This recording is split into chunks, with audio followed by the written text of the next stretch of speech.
right, Dr. Rauser, if you can hear, just click in accept invite. It should allow you to come up.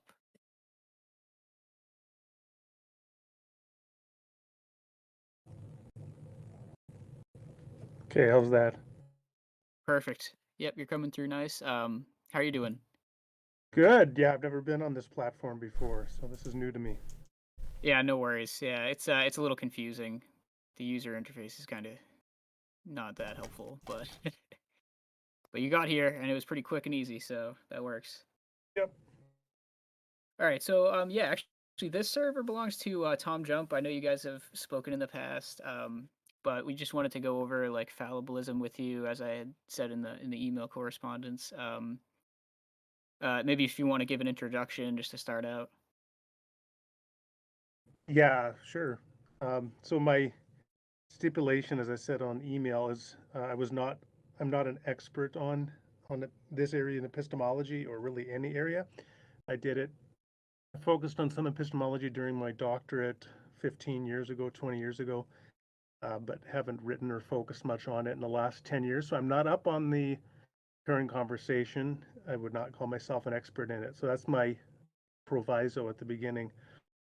In terms of what fallibilism is, um, so I guess to set it up, there's a pretty deep intuition that a lot of people have, which is that in order to have knowledge about something, you have to have certainty in it, such that you could not be wrong in it. And one way that you find that intuition throughout history is with the development of various forms of skepticism that aim to raise some kind of objection to the reliability of our cognitive faculties in some area, such as in sense perception or in rational intuition. And if they can show that in that area, those faculties can go wrong, that we can misperceive something, that we can be delusional, then that undermines knowledge. And so that has been often a skeptical approach. And so one response to that has been the approach of those have sought to defeat skepticism by reestablishing certainty and showing that, in fact, we can have certainty about particular areas of knowledge such that we could not be wrong. So one example of that that's quite famous is St. Augustine in about 400. He's writing against this group he called the academicians. They were like Pyrrhoian skeptics, like ancient Greek skeptics. And he sought to refute them by saying, well, if I can be wrong about something, then it follows that I exist. See, foul, or assume, as he put it. And that is something he said I could be certain of. And so from there, he sought to rebuild certainty. And then Descartes, just over a millennium later, famously kind of ripped off Augustine and tweaked it a little bit, said, I think, therefore I am. That was his attempt to defeat skepticism. So you have this conversation going back and forth between skeptics who say you can't have knowledge unless you're certain, and then you have people trying to defeat skepticism by showing that we can have certainty. And that sets it up for the fallibilist now to enter the conversation. And the fallibilist is somebody who says, well, in fact, you don't need to have certainty of that kind. You don't need to have incorrigibility for you to have knowledge or rational belief or justified belief. You can have it even if you have fallible, imperfect cognitive faculties. And so that's the position that I take. Awesome. All right, I think that's a pretty good introduction. So yeah, I do have a few questions. I'm not sure exactly the right order to go through them in. I guess off the top, there's a way I've seen it expressed as more of like a thesis statement for fallibilism, that it has to do with justifications not guaranteeing the truth of a proposition. Um, Now I don't know if that's something that's really particular to a sort of like JTB approach to knowledge, or if that's something that's broader and applies outside of that framework, or if yeah, I guess I also wanted to ask if JTB is sort of like uh, under the umbrella of fallibilism, or if fallibilism extends to other uh, definitions of knowledge. I think those are two different topics. So JTB, of course, is this idea. And by the way, you probably, if you keep asking questions, you'll get pretty quickly to things I don't know. So again, just that proviso. But Sure. JTB is this shorthand for saying justified true belief, and that was accepted as the sort of standard definition of knowledge. So the way that that cashes out is that in order to have knowledge of something, you first of all have to have a belief. That belief has to be true because you can't have knowledge of something if the thing you believe is false. It has to be true, but then something else has to obtain for that proposition to be knowledge to make that status. And so justification is a way of labeling that. And the idea of justification is that you have some kind of good ground or warrant or reason for holding that belief. And so there's a famous critique of justified true belief um, by Edmund Gettier. He wrote a short paper in the early 1960s, 63, where he gives disconfirmations or defeaters to the argument that knowledge is exhausted in justified true belief, because he shows that you could have a true belief that is justified, and yet it does not meet the threshold of knowledge. And I'll just give one quick example. In fact, I think this example was given by Bertrand Russell. And although when I think about it, I think about the 1985 movie Back to the Future. So in Back to the Future, there's a clock that was hit by lightning in the town square, and so it's frozen and it hasn't moved anymore because it was hit by lightning. Now, if you came in, let's say that the clock says 11:37 p.m., and if you walk through the square at 11:37 p.m. and you look up and you see the clock there and you form the belief that it's 11:37, it's a true belief, it turns out, because it is in fact 11:37, and you're justified in believing it because you have no reason to doubt the clock is working and so on. But in fact, the clock is not working, and it turns out that you stumbled upon the truth, as it were, by chance. And so that was like a defeater, this idea that, well, then justification is not sufficient for knowledge. And so you have this development of either trying to add something to justification or taking what is called an externalist approach to knowledge that says you don't even have to have access to justification in order to have knowledge or a rational belief. That conversation, I mean, again, I'm not an expert here, but to my mind, that conversation is a little different from the conversation of whether certainty is required, because you could conceivably be an externalist or JTB internalist about the nature of knowledge and still believe or not believe that certainty is required. So I think that they are distinct conversations, although they certainly may overlap in various contexts. Understandable, yeah. Yeah, because I think they do sort of like the Gettier problem seems to get into some of the Pyrrhonian skepticism that you were talking about before that sort of like leads into fallibilism. And I've had people ask if the Gettier cases are related to fallibilism.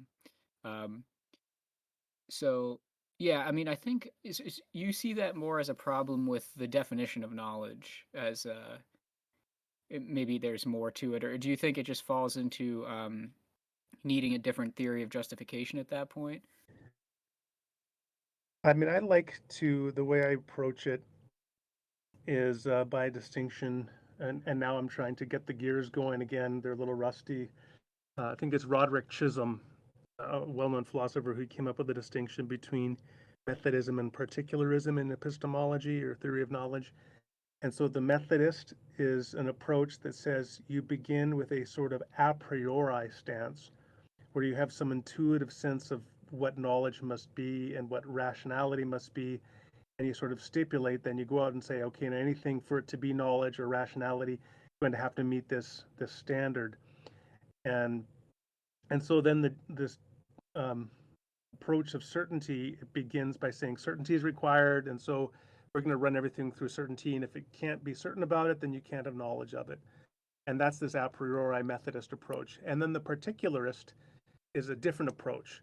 The particularist doesn't begin with the sort of theoretical stance of I'm going to begin by saying what knowledge is constituted by. Rather, the particularist says I'm going to begin by looking at how people who seem to be rational to me and to navigate the world well, I'm going to look at how they normally form beliefs about the world and adopt a stance of innocent until proven guilty for the ways that they're forming beliefs. And so you go out and kind of do an empirical study, and what you see is people typically form beliefs through sense perceptual experience or through rational intuition and moral intuition, and then discursive reasoning out from those intuitive starting points, and from proprioception, or the perception of the movement and extension of your body in space, and aesthetic perception and all sorts of other things. And then they say, okay, that's how people usually form beliefs. So I'm going to be assume that those all those ways of forming beliefs are innocent until proven guilty, and that's the way a particularist builds toward knowledge. And it seems to me then that then a movement toward fallibilism is just an extension of the logic of this approach, because you say, hey, you don't have to have certainty generally in life. Like, we just navigate the world all the time, knowing that I drove to my office tonight to do this interview, knowing that my car could break down, that I could get hit by a truck, but I went ahead and did it anyway. It seems like a reasonable stance. And so it just sort of seems like fallibilism now just comes along as one of the other deliverances of this particularist bottom-up approach to knowledge. Interesting. Yeah, I've actually never heard of that before, but that's actually pretty. Do you think that that relates to like sort of coherentism and sort of like this like web of beliefs sort of approach in sort of like the foundations of epistemology at all, or Well, coherentism can mean different things. So you could have coherentist theories of truth, coherentist theories of justification, or rationality. I don't think that coherentist theories of truth work.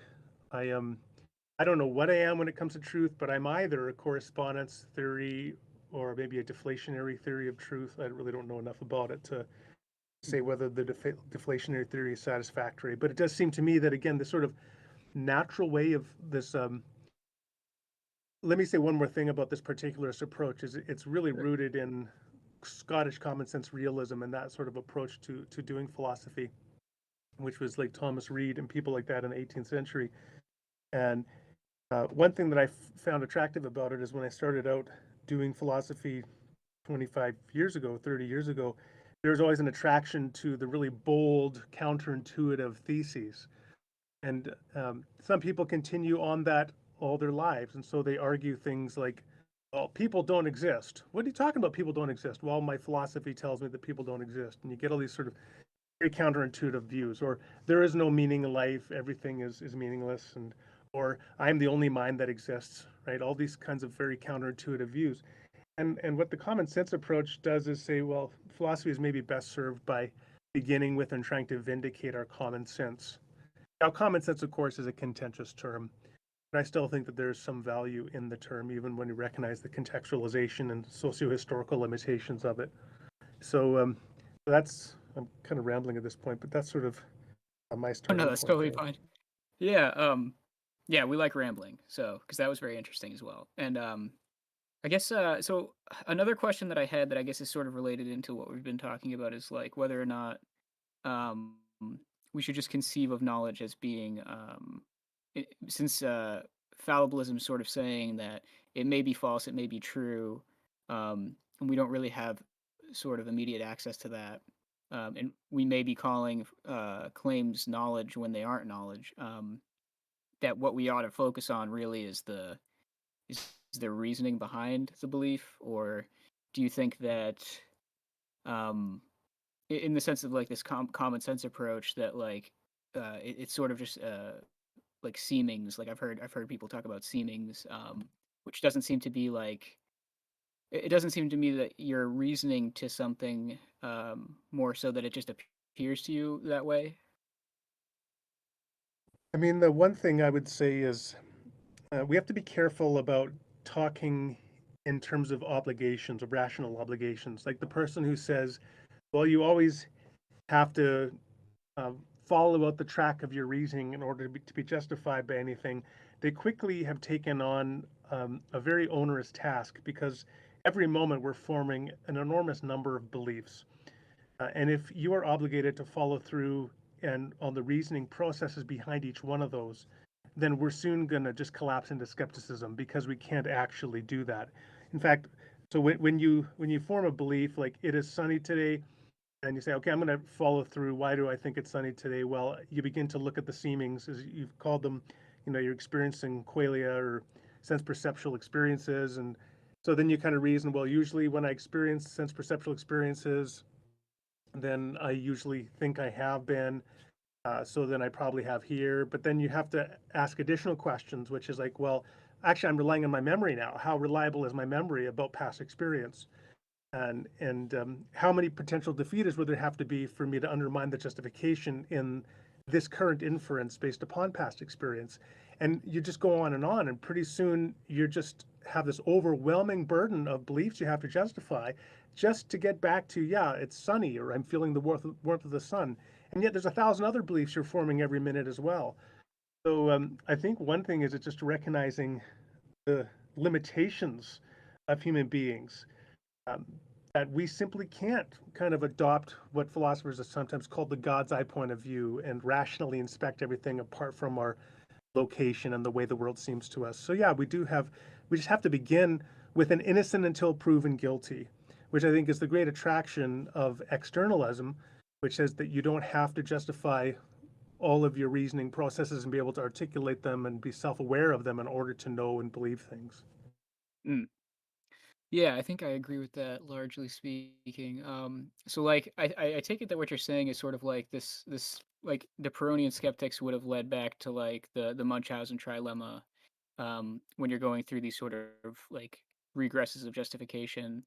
But it seems like what you're saying is, well, you really can't even get that far back.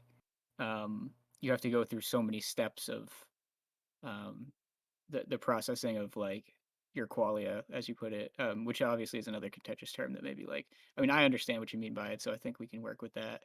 Um, Yeah, I so mean, I also you just said sense perceptual experience is a little more neutral, but yeah. So but you the know, idea being that like it was just kind of like for example, the person who says, "Well, I became an atheist, or I became a Christian, or whatever else," and you say, "Well, how did you do that?" "Well, I went out and I surveyed all the major worldviews and religions and philosophies of the world, and decided that whatever I've concluded is the correct one."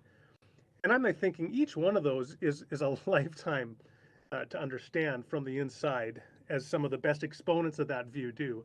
I mean, I myself, like I have a little bit of knowledge of Buddhism, but there are people who have been studying Buddhism for 50 years. It'd be utterly ridiculous for me to think that I'm going to be able to speak authoritatively and for all time on the truth or falsity of Buddhism, because I'm just not in the position of some of those other individuals.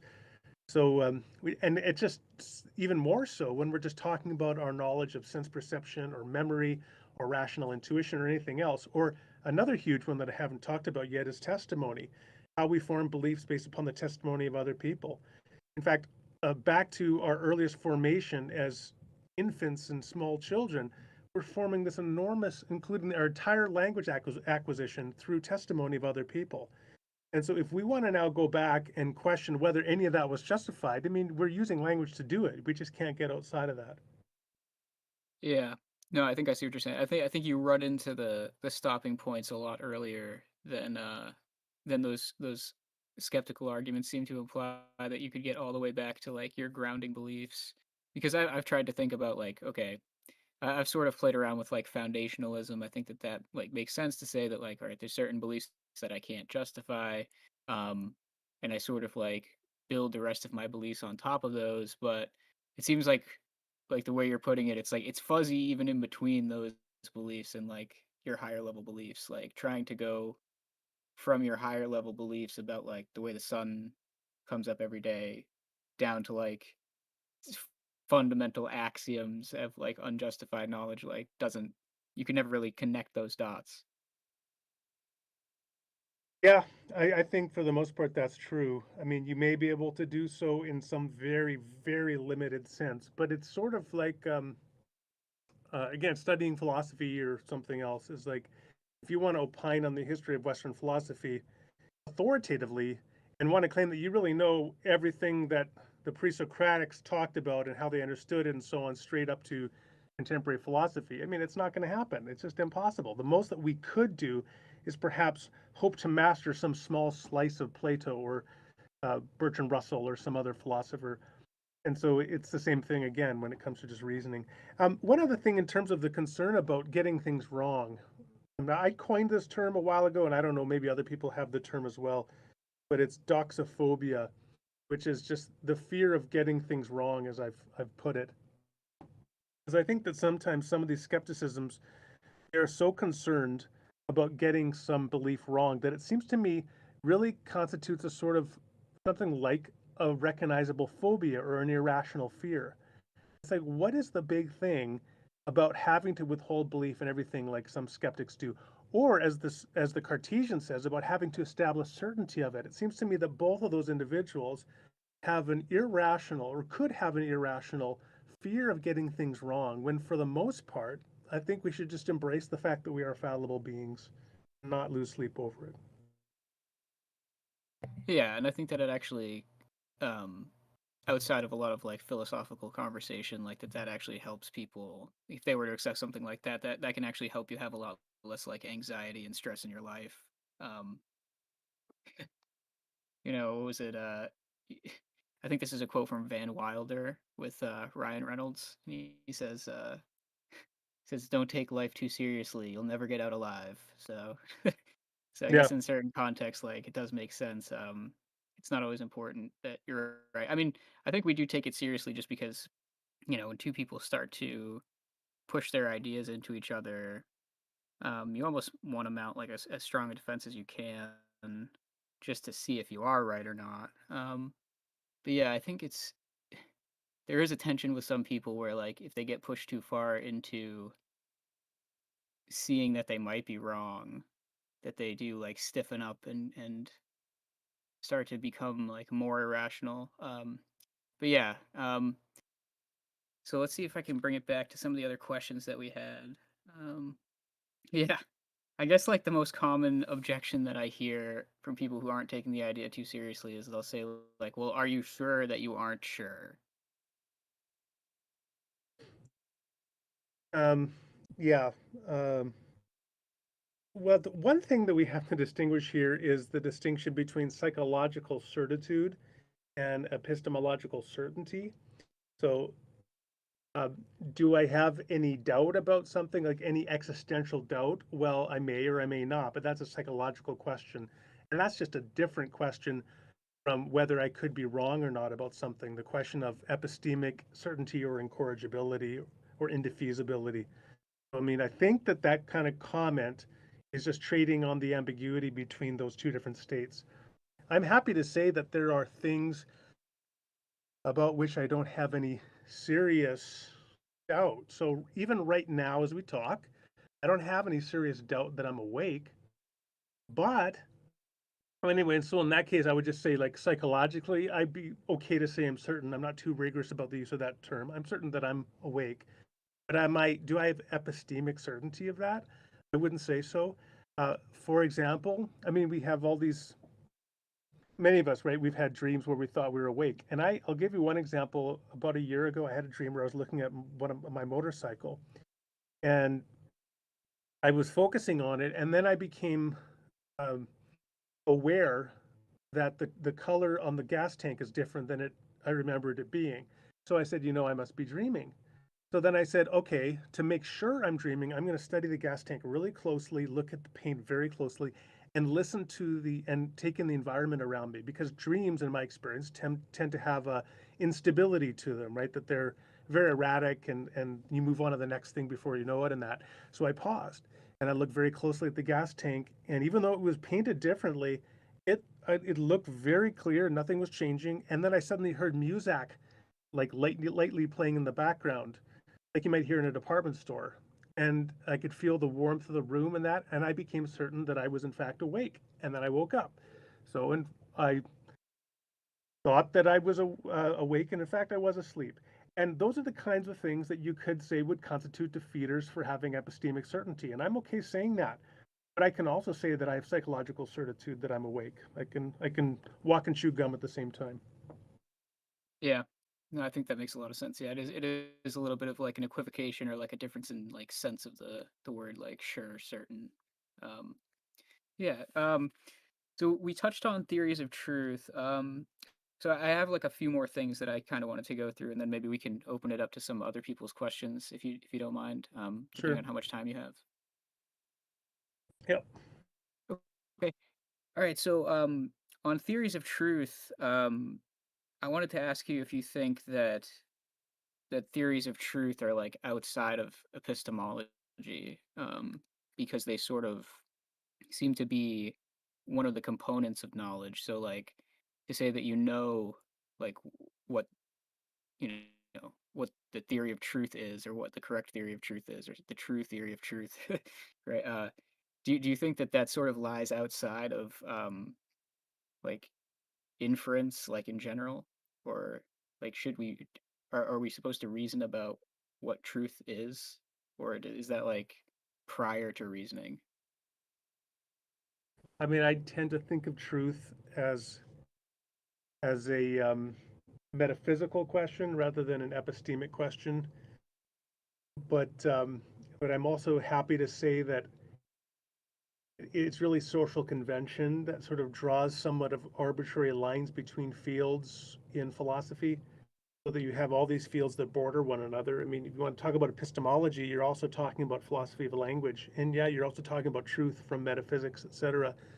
So I think that these areas, they all overlap and abut one another, but I do tend to think of the definition of truth as a metaphysical question rather than an epistemic one. Okay. Let me see. Yeah, I actually had a few questions that were related to the things that you brought up already. Yeah, do you think when people talk about justification that and different theories of justification that there's sort of like a common denominator between them, or are people really like talking past each other, um, and talking about different things when they think of justification and disagree about it? In some ways, I don't feel equipped to address the question because I've been out of the literature for quite a while. I do think that when it comes either to justification or rationality, you certainly get among lay people. Um, Often, what you get is a use of the terms that pretty much maps onto their own intuitive sense of the nature of reality. So if they say something is irrational, what they're really saying is they're telling you something about their own plausibility structure or the way things seem to them, which doesn't tell you objectively about what justification or rationality is. In terms of academic philosophy, well, I do think that you do have this significant distinction between um, internalists and externalists with regard to those kinds of questions. And um, I mean, I was influenced by Alvin Plantinga back in the day, and so I tended to think of justification in terms of an epistemic obligation, or like a deontology, an obligation for an individual, as something not that you normatively shoulder with respect to just your general holding of a belief, but rather when there's a defeat or an objection presented to it, that's when you have to now have an obligation to respond to the defeater. And so I think that is an example where some of those internalist categories of justification are speaking into the externalist world in terms of obligation and that, but in a qualified sense. But I suppose in other cases people are talking past one another, and I'm again just not familiar enough with the conversation to say more about that. Yeah, I totally understand that. Um, yeah, I guess maybe the last thing that we could just touch on is like, because we brought it up a few times, just externalism would be thinking of things in sort of like a external framework, apart from you, or how do you when you use the term externalism, um, what are you referring to exactly? Yeah, there are different kinds of externalism. So externalism does mean like external to the individual or access of the individual or the awareness of the individual, but it can be applied to different things. So for example, you could have semantic externalism, which would mean you can maybe you can speak meaningfully and communicate with other people even though the full meaning of what you're even saying may be external to you, because maybe the meaning of what you are speaking is fixed by features of the world to which you don't have direct access or knowledge of. And so that could be a semantic externalism. But I tend to be thinking in terms of external with respect to these kinds of internal justifications or reasons for holding beliefs. So I do believe that there are conditions where you have to have reasons and that for holding things, that you have internal awareness of them. But just as a general stipulation, I don't think you need that. Like, for example, how do I know my sense perceptual faculties are reliable? I don't think that I need to be able to show that they're reliable again, to be able to see and feel the warmth of the sun, that how my vision itself even works is external to me. And there's just, give a little example here about how limited our knowledge is in so many things. There's this Calvin and Hobbes cartoon where Calvin's dad is trying to teach him, and so Calvin points at a TV antenna and says, "What is that?" And his dad says, "Well, that's a TV antenna." And he says, "Well, what's a TV?" Or no, I'm sorry. Calvin says, "Look at that silver stick." And then his dad says, "Oh, that's not a silver stick. That's a TV antenna." And then Calvin says, "Well, how does it work?" And his dad has no answer to that. He doesn't actually understand how TV antennas work. And so then he ends up saying, "Well, yeah, it's basically a silver stick." Because you take advantage of a TV antenna every day, back when we had TV antennas everywhere, and yet you had no clue as to really how they work and how they transfer data from out in the world onto your television set. And that's similar to our cognitive faculties. So and then that's where you can be justified and reasonably accept the deliverances of these things, while the details of how they function remains external to you. Okay. Yeah, that makes a lot of sense. Um, yeah, that went through most of the list of questions I had here. I don't know if you wanted to say like anything else, and then we can. I know that there was a few people in the audience who wanted to ask a couple of questions, and I will police and mod that, so that will not go anywhere other than questions. So, Um, but yeah, I would just say that when it comes to discourse on, for example, social media channels, to come back to something I said earlier, we should all be more careful about declaring other people irrational and making those kind of sweeping stipulative statements about other people and their epistemic positions and convictions, um, until we know a little bit more about them, and try to be charitable, because it doesn't further the conversation when we kind of just drop the irrationality bomb or something, rather than try to understand what it is they actually believe and why they believe it.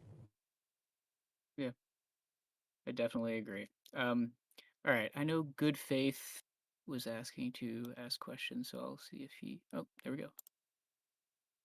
Hello, Dr. Hello. Rauser. Thank you for taking some questions. Sure, my pleasure. I have a couple here, but I wanted to start with, have you gone through the results of the Phil paper survey? No. Well, in the survey, there's kind of a lot of interesting results, I thought. But something I want to ask in relation to that is, if philosophers can't agree on which logic is uniquely correct, or which truth theory is uniquely correct, or which epistemic justification is uniquely correct, do you think it does matter what they can agree on? The question's a little ambiguous. So, I mean, I'm just going to spitball a little bit, and then you can come back and reform the question for me, because I'm a little slow, perhaps. But I think, obviously, insofar as we can achieve agreement on something, then that's an important thing, and we should strive for it. But I also think the very nature of philosophy itself is such that there are perennial disagreements, back to like Plato and Aristotle, right, in 2,400 years ago. And those are just, I think that it's part of the human condition that we can continue to expect to see those disagreements. So the hope that we would ever converge upon, in the way that natural science does, on some sort of unified theory of X, whether it be truth or the nature of knowledge or the nature of language or something else, I think it's just not going to happen. So that we need to instead appreciate the intrinsic value of philosophy on its own terms, which does tend to allow for these kinds of perennial disagreements. Would you agree that understanding what truth is a necessary precondition to making any other statements? No, no, because people who are coherentists or pragmatists or deflationists or correspondence theorists about truth are all debating the nature of truth, even as they disagree as to what truth is. So that's a case where you say actuality entails possibility. So if it actually is happening that they're having a reasoned discussion about the nature of truth and attempting to persuade one another with reasons as to what they think truth is, then it would seem that agreement as to the nature of truth is not required in order to have that conversation. Do you think incorrigibility implies truth? Yeah, I mean, if I can't be wrong about something, then it would seem that it would entail that it is true. But of course, I think most of the things that we could confidently say are incorrigible for us are pretty trivial, such as I seem to be talking to you right now, right?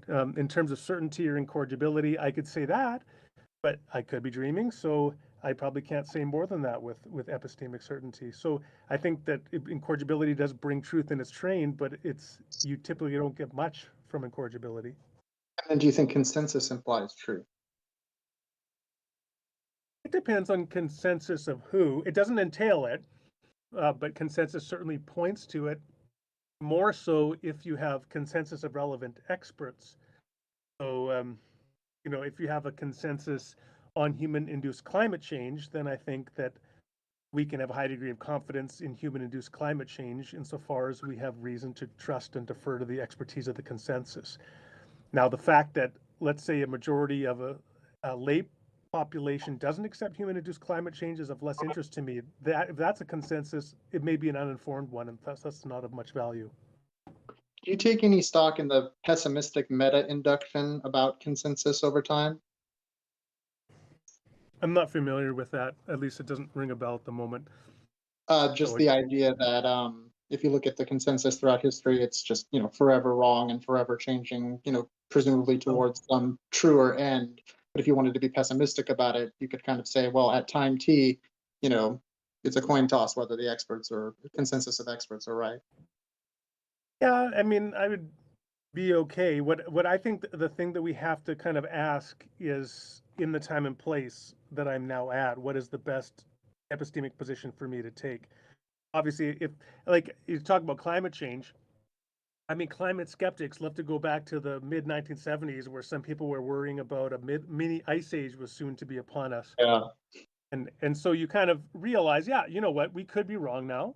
There's no shortage of evidence that we've been wrong in the past, but I think we're still justified, and it's still the best position to go with the consensus unless we have good reason not to. And I think one of the concerns is that if we don't do that, we can kind of end up with QAnon conspiracies popping up everywhere. And which fourth condition do you take for JTB? Well, so the question is whether you take a fourth condition or whether you just kind of reject the ontological internalist framework of, like, in terms of whether justification itself is even an adequate criterion. So I would say I'm an externalist about knowledge, and I've like I was referring to earlier with Alvin Plantinga, I'm largely sympathetic with his proper function account of externalism. So this idea that we are cognitive faculties we are rational agents with cognitive faculties designed to achieve true beliefs when those cognitive faculties are functioning properly within appropriate maximal and mini epistemic environments. And so whether it's sense perception or rational intuition or anything else, I would think that's the starting point of discourse. And when it comes to the external or the internal rational obligations, for the most part, the things we talk about with justification, those kick in when it comes to defeaters or objections raised to our beliefs. So you don't think a fourth condition is required on your view? No, I mean, I think of it in terms of, like, I don't require justification to begin with, right, as a normative. So I'm sort of saying it has value, but not as a general stipulation of the definition of knowledge itself. Knowledge is not defined, in my view, in terms of justification. So, I mean, if someone holds to some incorrigibility, some infallibilist kind of conception of truth on one topic, let's say the cogito, right? yeah. Would that both either invalidate their ability to be fallibilists in other domains, or if not that, would it at least demonstrate something about a delineation between perhaps capital T truth and lowercase t truth, if you're willing to claim that something is infallibly true in a specific domain, at least one domain? So one of the things that we can do, of course, this is classical or strong foundationalism, took the view that we could have certainty about some domains, namely sense perception. And so that's where you get into things like building from perceptions or the way things seem to be, and also rational intuitions. And from that, you could maybe build an epistemic structure. And the things that follow after that, including things like testimony and memory, do not have that status of certainty, but you can find it in that foundation. So there, I think, have been people that have taken a view like that. And you could even say that certainty is required in certain areas and not others. It's certainly possible that you could do that. And so to have knowledge in one area is required, certainty is required, but not others. Um, but it's just that you'd have to have a theoretical construct to justify why you're requiring something in one area and not another. So that would be the only stipulation. You had mentioned this delineation between uh, certainty as a psychological state and epistemic certainty, and I've always wondered in how exactly this is cashed out, because I agree that certainty is a psychological state. One can be completely certain of something and be wrong, but what exactly is epistemic certainty, and how would it not depend on psychological states? Epistemic certainty would be the objective condition that you could not, in fact, be wrong, that truth is guaranteed. Now, there's an interesting question there as to what is the exact relationship then between psychological certainty and epistemic certainty. It is reasonable to think that in order to have, I'll put it this way, in order to have epistemic certainty, you must have psychological certainty. But you could have psychological certainty and not have epistemic certainty, because you could be wrong about something but yet be certain of it, but you can't be epistemically certain of it. In other words, have attained that kind of knowledge of which you could not be wrong. You could not have that without also, in a sense, being aware of that, having that psychological certainty of it. And I'm just, yeah, I'll leave it at that. Yeah, Does that make and sense?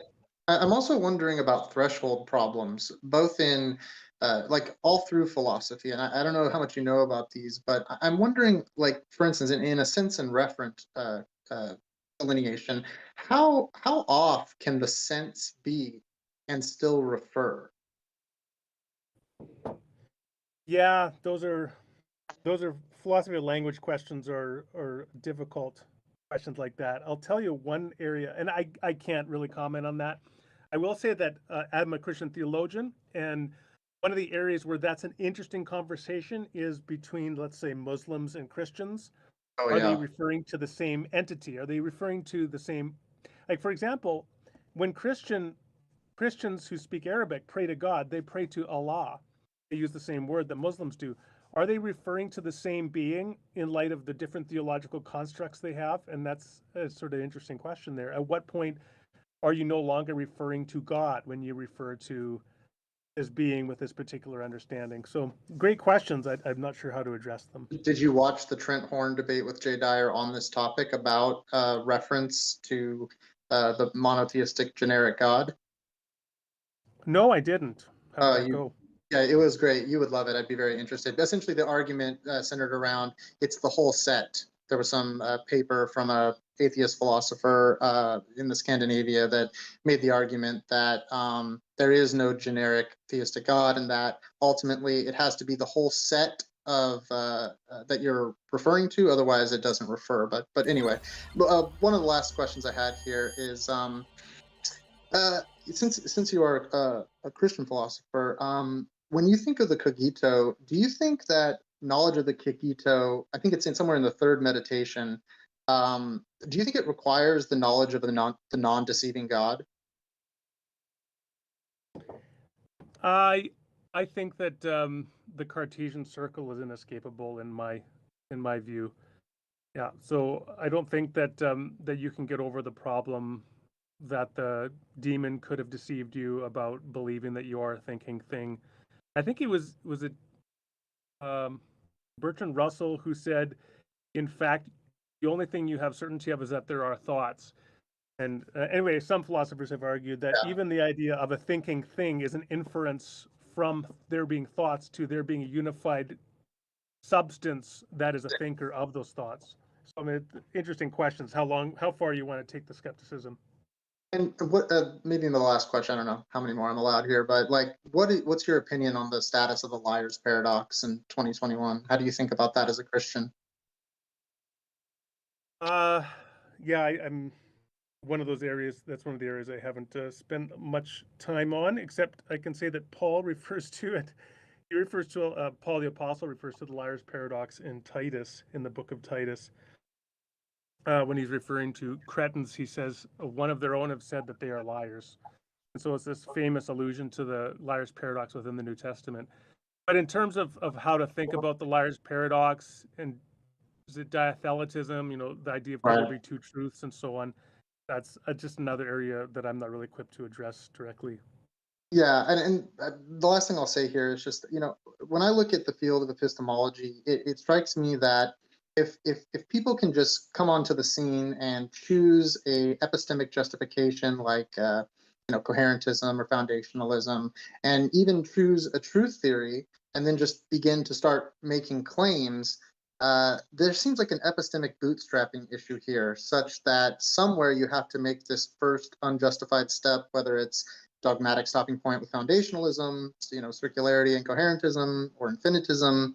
And I don't understand how man unaided is supposed to get out of this, these three different horns. Maybe you can comment on that. Thank you so much for answering the question. Sure. I mean, I think that it's a fair question to raise, and I think just the general, it's an example of the general phenomena that if you want to talk about anything, again, if I want to talk about world religions, I'm going to talk about it having been raised with a particular socio-historical background within a religious tradition, having been formed by that tradition, thinking through that tradition, and now coming with my limited perspective to all these other views. And I think that when it comes to academic philosophy, that is just a further example of the intrinsic human limitations that we have, that we can never aspire to that God's eye point of view, the sort of omniscience that can really figure out how everything is and how it works. And so that what we simply do is, to use a coherentist metaphor, our epistemic systems are in a sense like that raft that is out at sea.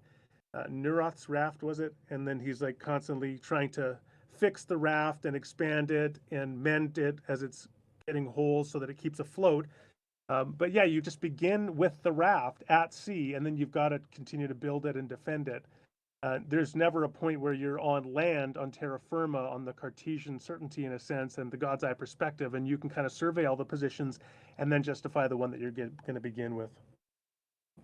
Yeah, I liked that line of questioning too, and it made me think at one point. I was picturing the idea of like the web of beliefs, but like instead of a web that's like something you can traverse like in a orderly fashion, it's more like a Gordian knot of beliefs that you can't really unravel back to a source, even if there is a source, perhaps. But yes, Or maybe like Brenda had a tangled bundle of Christmas lights, since I was putting up the lights the other day. and if one goes out, they all go out. But yeah, Yeah, so Brenda had a couple questions too, if you still got time. sure. Hi, Dr. Dr. Hey. Rauser. Um, yeah, I have a question about, well, a lot of the people here, at least I think a lot of the people here are just, casual people interested in philosophy. Um, how does one go about studying philosophy? I myself have taken some classes. I'm an older student, so I've taken some classes at the local university and stuff, but sort of as a general question, because I think a lot of people don't have a very it's just wherever their interest takes them. And but how would you like really seriously study philosophy? Yeah, well, thanks for the question. A great question. Of course, one of the things, there's this meme that goes around on the internet of this young woman that goes up to her dad and says, "Guess what, Dad? I decided to study philosophy in university." And then the dad responds, "Oh, that's great because they just opened a new philosophy factory in town, and there'll be a lot of philosophy jobs there." And of course, the point being that there's not a lot of jobs to be found in philosophy. Something like philosophy, you do it for the very name of it, right? The love of wisdom, philosophia, um, because there's not a lot of jobs in it. And so one of the things to keep in mind then is how can you do philosophy in a way that is economically accessible as well? Because yeah, you could do a degree at a well-known university like Notre Dame and spend $100,000. But I would say that there are a lot of, in fact, we are in the golden age in a sense for information accessibility. And one thing that I would suggest in terms of like beyond, there's of course an enormous number of books that are available online, including for free, including Google Scholar, and a lot of great deals on Kindle for books. There's endless lectures available on YouTube and so on. But some of those things, the challenge is to curate, right? You need a curator, someone to guide you through the field. So if you want to go in at a deeper level and take more courses, but maybe without having to pay for them, there are MOOCs. So a MOOC is, I believe the acronym is Massive Open Online Course. So if you search MOOC and philosophy, you'll come up with a range of courses in philosophy that are at leading universities, many of them. And they will register, they'll run like a regular course of like 10 weeks or something, and they might register 20,000 students. And I'm not sure the economics of MOOCs and how they do make money and so on, but you could do that. So for example, MOOC.com or Coursera.org, you could look at those as options for academic study of philosophy. And that gives you the same kind of material that you can find online in places like YouTube, but also in a way that is very helpfully curated so that it guides you through the material. Because one of the challenges for every person who is self-taught is that we don't know what we don't know. And so if we do teach ourselves, we might end up focusing just on things that were of interest to us and that, but it might end up like the guy who weightlifts and he always works out his biceps, but he never works at anything else. So he's got huge arms and then the rest of him is scrawny. And a curated course gives you a well-rounded intellectual muscle when it comes to philosophy. So I would recommend taking a look at that. Awesome. Yeah, I'm actually going to check that out for sure. Um, I don't know if anybody else had questions in the audience. I think I could probably pull a couple more. If anybody wants to raise their hand if they have questions, feel free. I got about 5 minutes left if it works. Okay. Um, yeah, I think that he seems like he'd be a nice person, but I think he's a little bit of a troll. I can agree to that. Yeah, he probably is. The McFlurry thing was definitely trolling, but was also like kind of funny. So, um, Yeah, here. The thing is that someone like him, again, I'm sure he's a nice guy having sharing a beer with him, but the problem is that a lot of the people that tune into his channel think that people that don't hold views similar to theirs are idiots. And so when you do the kinds of things that tend to be like trolling, what you do is really reinforce their self-satisfaction that other people are idiots. And I don't think that that furthers discourse. And again, I think in our highly oppositional social media context today, we need to try to build bridges with people of differing views as much as possible and to get over this person's really irrational and they're suppressing something and they're stupid and kind of get to more charitable and rigorous discourse. So that would be my view. yeah, yeah, I 100% agree. And I respect you quite a bit. I think a lot of the stuff you've said tonight I've really agreed with, and it's been really informative to me. And I appreciate you taking the time to come on here. I know this is your first time on Discord, so joined a new app and everything just to come on here, and I really appreciate it. And we'd love to have you back at some point. If you'd ever be interested. We tend to do stages here. A lot of them are about like the existence of God and things like that. Some of them are a little bit like dumpster fire kind of not as intellectual perhaps, but we're trying to raise the bar a little bit, and I think this was a good step. Yeah, well, it's a lot of fun. Thanks for having me. I appreciate it. Thank you, Dr. Rauser. You bet. Okay. Take care. See you guys. Take it easy. All right, so we can do an after show. I wanted to get like a recording there, so I'll change this to after show.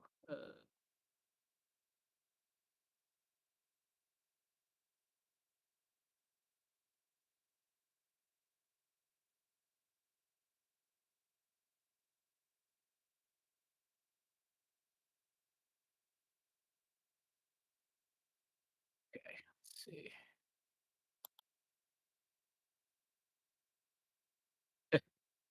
Yeah, yeah. I hope that went well. Yeah, I was trying to keep it on like a more serious level.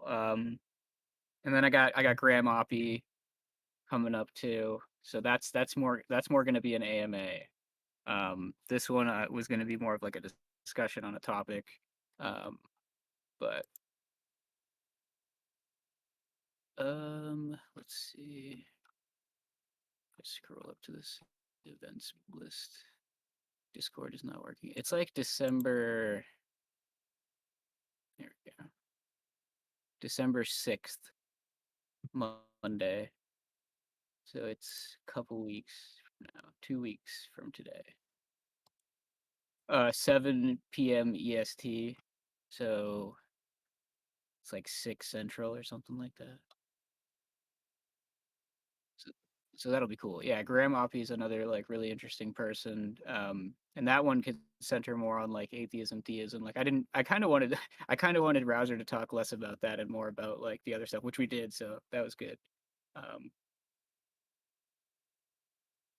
hope you guys liked it. I mean, the audience seemed pretty stable. So does anybody want to come up and tell me I did a bad job? Come up and tell me. Get up here. You did a Yeah. great job, Quantum. Sorry to burst your bubble. That was a good job. I'm wondering if you or TJump, if you guys followed his line when he was talking about a difference between psychological certainty and epistemic certainty. My question there was, how would knowledge of the epistemic certainty not somehow reduce to psychological states? And I didn't really follow his answer. Maybe you guys did.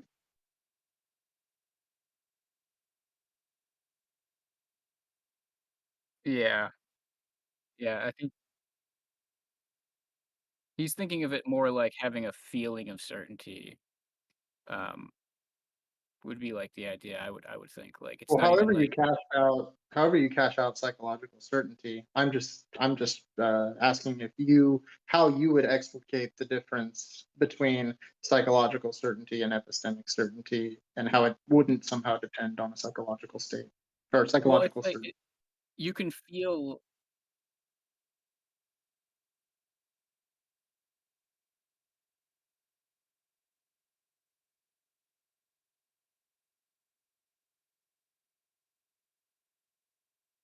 Justified. So it wouldn't be an internal state if you have an externalist view of knowledge.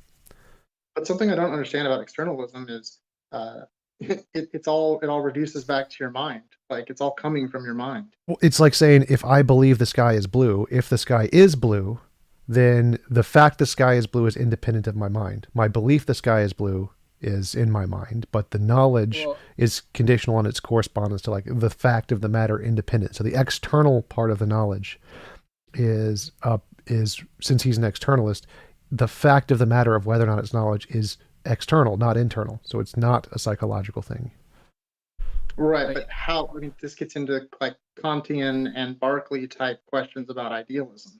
well, what he's saying is like you can feel completely certain and you can think you're certain, right, about something, but he's saying like it is the case that you still could be wrong. Like so that's where he's coming from when he says it's external to you. He's I saying mean, like I completely agree with that, and that's why I'm trying to figure out how the heck epistemic certainty could somehow be divorced from that, he's saying like epistemic certainty is it being the case that you could not be wrong. Like, and we would know that not through our minds. well, that's a different question, right? That's a different question. How you would know that you had epistemic certainty. He's going to say that like he's a fallibilist, so he's saying that that doesn't make sense. But Well, no. So externalism is the position that someone can't have access to one of the knowledge basis principle thingies. So it's there, but your psychological thing can't access it. So there's an external feature of knowledge which is there, and it determines whether or not it's knowledge independent of your psychology. So your psychological beliefs are there, and if they also meet this external criterion, which you don't have access to, you have knowledge regardless of your psychological state. Your psychological state doesn't matter at this point. just whether or Well, not let's it just matches whisper, that. right?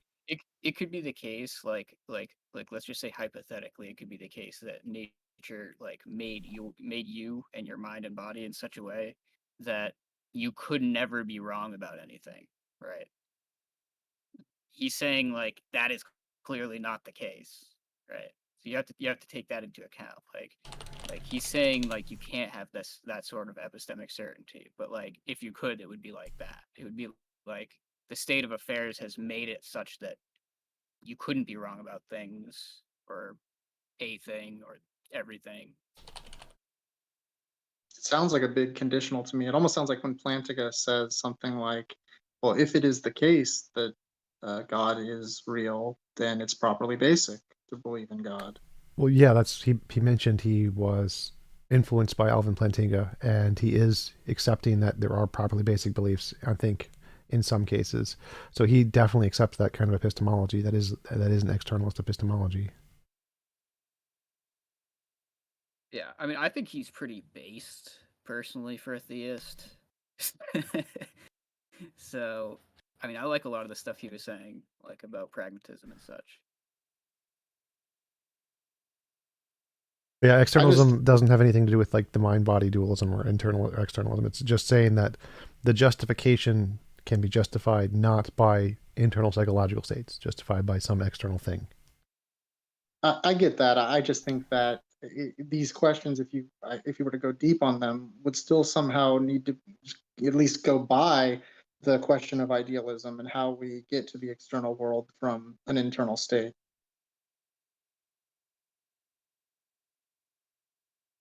You mean um, solipsism? Like that's not idealism. Well, no, about knowing again whether you take a correspondence theory of truth, right, or you have sympathies towards the things that Berkeley and Kant were talking about in terms of the mind's relationship to the external world.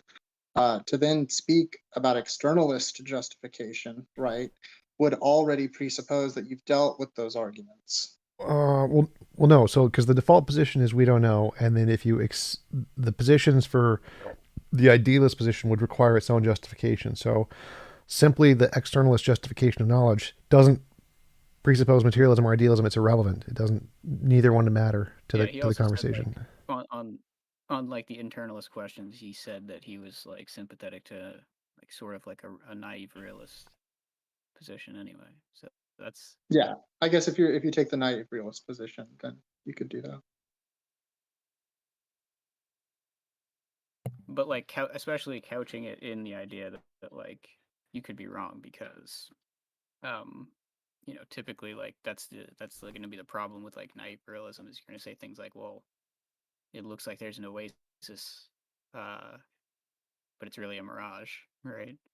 um Well, what do you think about like the contextualist answer here, where the contextualist wants to say S knows P at C1 and S does not know P at C2, right? Do you think that at C2, when the context is different and the contextualist wants to say, okay, well, I guess I don't know P in this context. Do you think it was wrong for the contextualist to say they knew P at C1? Depends. I mean, not in their view, no.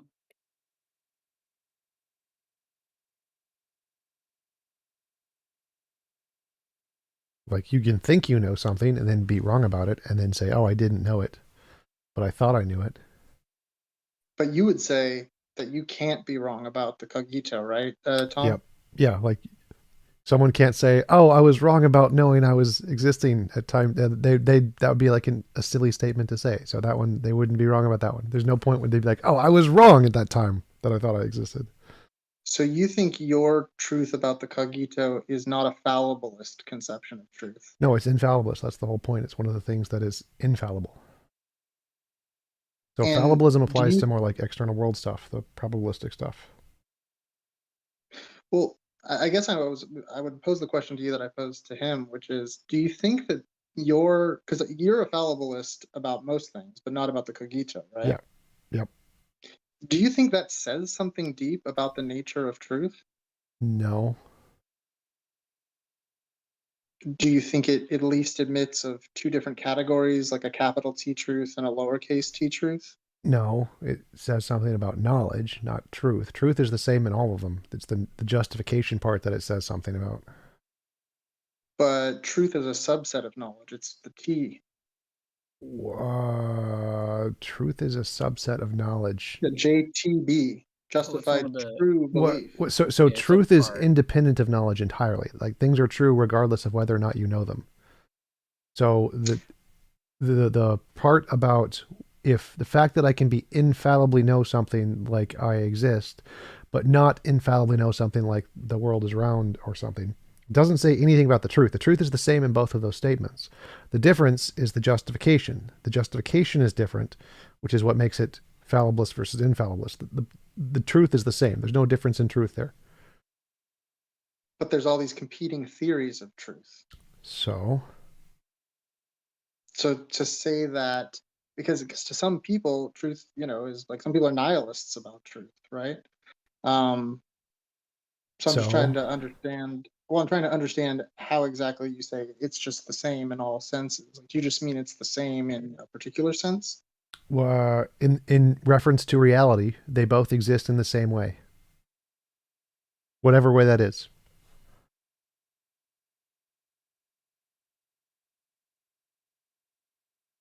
So you think that infallibilist conceptions of truth are completely okay. It just depends on what we're talking about.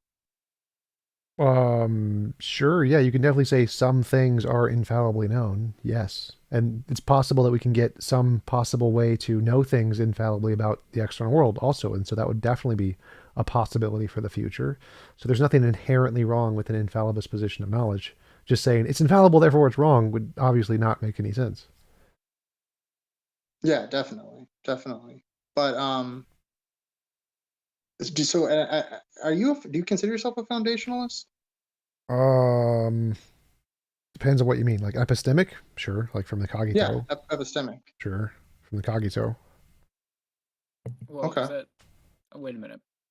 Would that be foundationalism, or it seems like you'd be taking the circularity horn? No.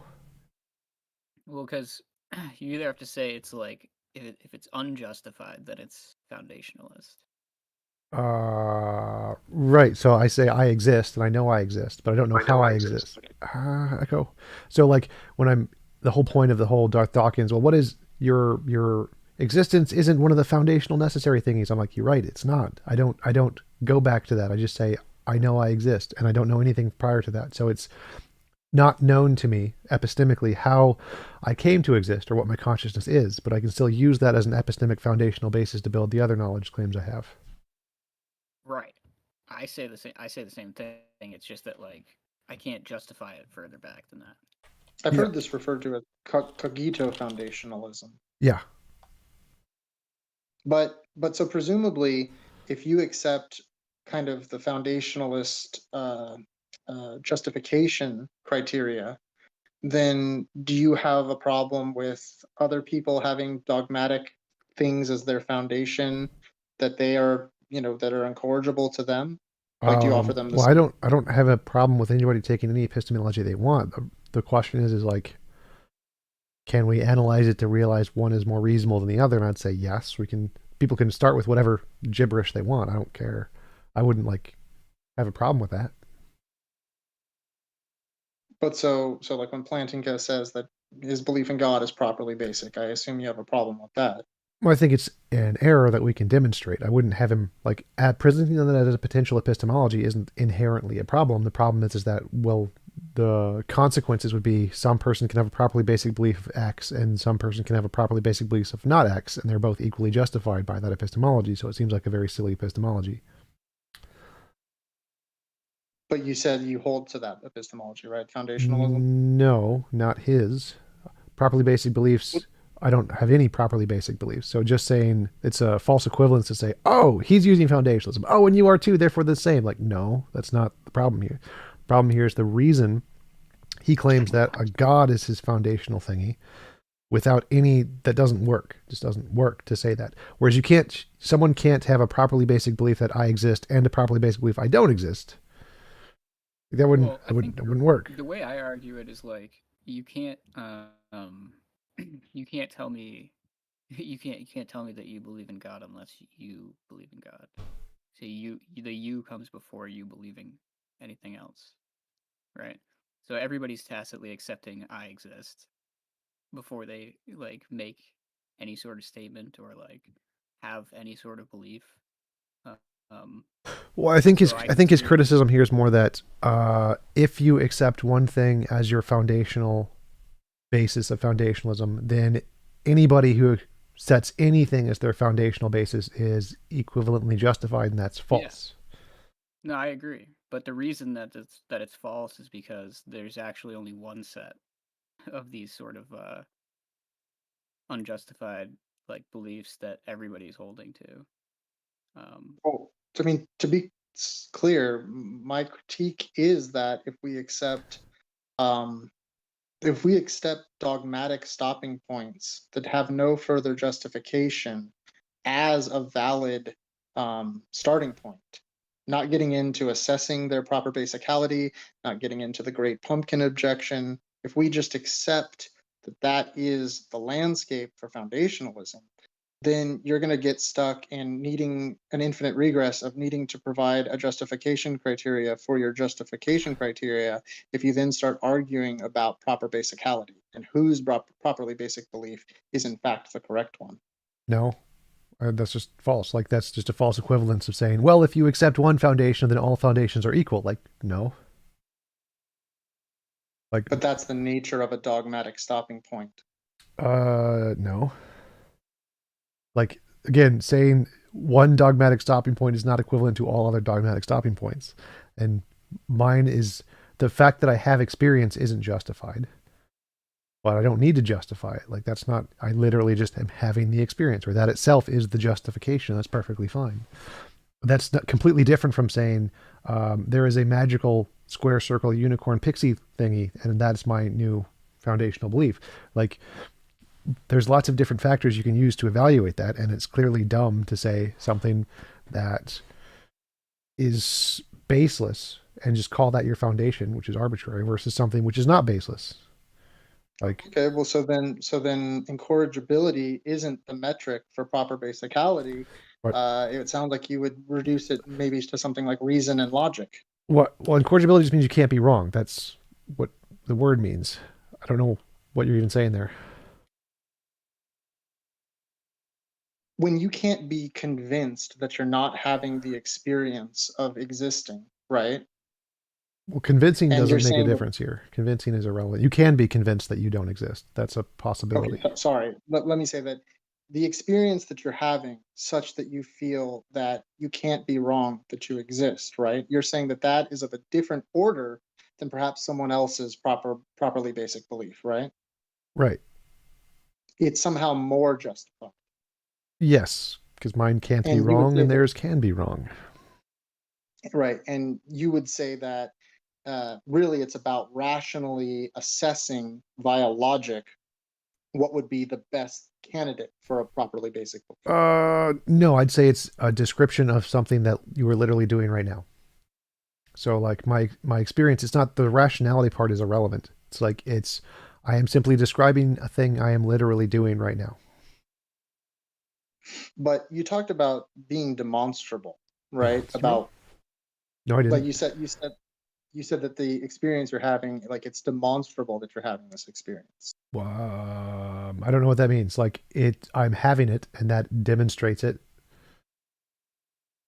But for instance, you couldn't demonstrate to me that you're not a pea zombie, right? Sure, but what does that have to do with the conversation? Like, I only need to do it to myself. Like, if I have an experience, that's sufficient. What you know doesn't matter. So the criteria for proper basicality is Well, one's no, own knowledge. there's no proper basicality. There's no properly basic beliefs in my system at all. Oh, so then you're not a foundationalist. I'm sorry. I thought you No, were a you can be a foundationalist. foundationalist without properly basic beliefs. Like, that doesn't follow. You don't need proper basicality. There's lots of foundationalists that don't have proper basicality at all.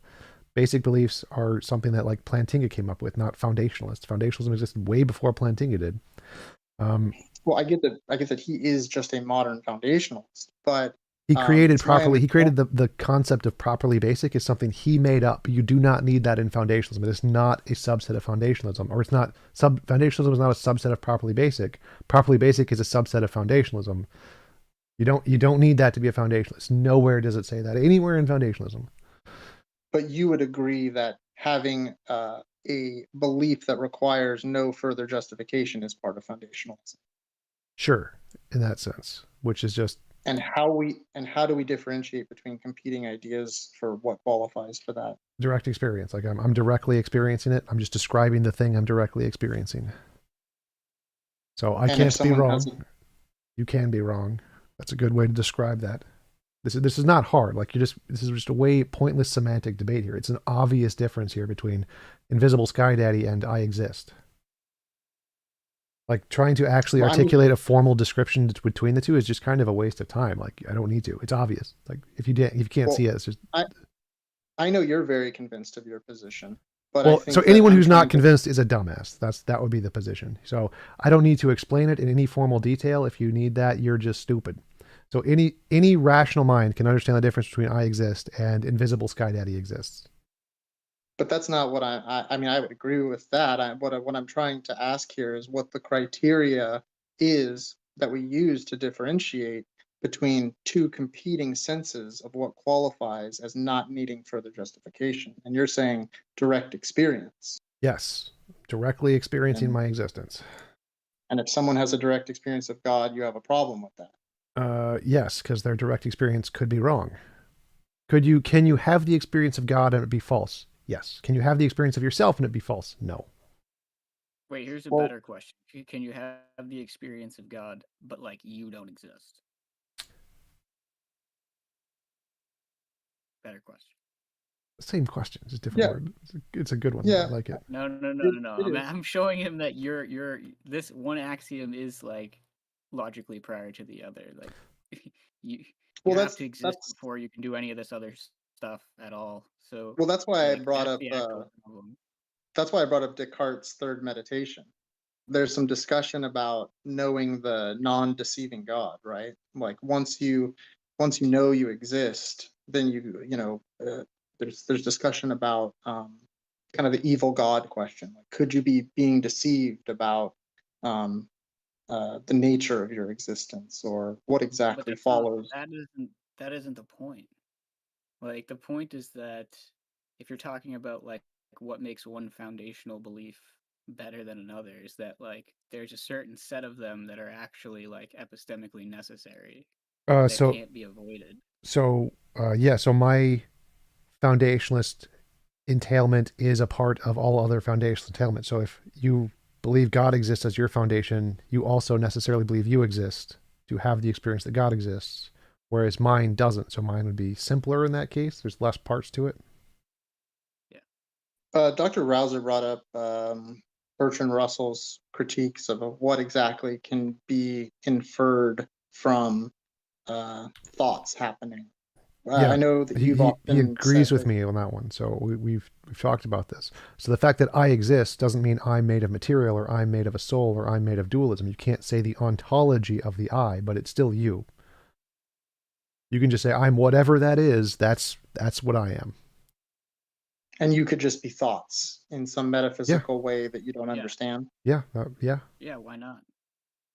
Therefore, the external world could just be an illusion. Yeah, that part isn't a part of the cogito. The cogito, the external world isn't a part of the cogito. The cogito is just the thoughts. The external world is actually like another axiom that you kind of have to take, in my view, because I don't.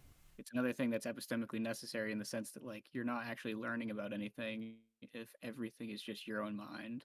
And I don't think that's true. Like you can still have a mind and have a subset of your mind which is built around an illusory world. You'd still be learning about the subset of your mind. It would just be like a little part. It would just be like a little set, like a partition in your mind that's like expanding around. Like it's like, you know what I mean? Like it would just be like. Yeah, but what would be the problem with that? I mean, it's not that it's a problem in that it's like impossible ontologically. It's just that it's there wouldn't actually be knowledge there. So Why not? it's the same reason why like um there's no like inferences like it's the same reason why there's like problems for like an omniscient like mind basically, or like a mind that knows all the things that there are like issues with that. Well, the omniscient mind paradox, Wittgenstein's paradox of omniscience, says there's no way for a mind to know all facts and to know it knows all facts, because it leads to like the Russell's paradox, kind of a set theory paradoxes. But that wouldn't be a problem for this example, because this example is saying, I know that that part of my brain is operating in this way. There wouldn't be a contradiction there. That could still be knowledge. Well, the idea is that like so it's if you have an epistemology or not, right? So it's like does an omniscient being have epistemology? Because it doesn't acquire knowledge, right? It doesn't come to knowledge. Sure, you could just say it has all knowledge and it just starts Right. with it or something. And so, but it wouldn't need an epistemology at that point. That would be fine. Like you can just say it would be a new class of knowledge that we just haven't defined yet. That's like ontological knowledge or something. So it wouldn't need an epistemology. It wouldn't need a way to learn about knowledge, but that wouldn't necessarily mean it doesn't have any. And you disagree with quantum that if your first foundational belief is the cogito, that you would need to have then yet another foundational belief about the external world? Yeah, I come to the external world purely inductively. So it's just my brain can't predict the future. These hypothetical models that entail the external world can predict the future. Therefore, it's reasonable to believe the models correspond to reality and not my mind. So I use a non-foundationalist justification for that. That's all based on the cogito. So there's not a foundationalist position.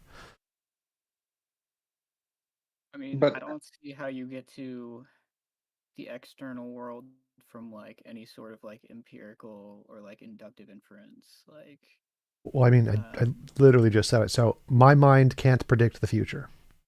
But this model that says there's an external world can predict the future. Therefore, it's reasonable to believe that model is right.